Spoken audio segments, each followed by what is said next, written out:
In this video, we're going to talk about how to measure the elapsed time in Python. Now, there's two ways to do this, and it really depends on what you're trying to measure. So maybe you want the total time that's passed, regardless of what was going on, even if your program was sleeping or waiting on I/O. And from that, you want to import perf_counter, performance counter is what it stands for, from the time library. And I'm also going to import sleep here. So I create a perf counter, and you call the function, and it gives you the current time. I'm going to sleep for 1 seconds. Then I'm going to get the end time, and I'm going to subtract the two to see how much time passed, and it was 1.7019. So some other stuff happened there.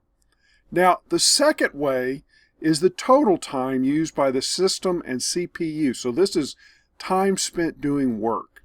And so that might tell you if you could get more work done if you're mainly just waiting for file I/O or calling an API and there's a lot of lag time.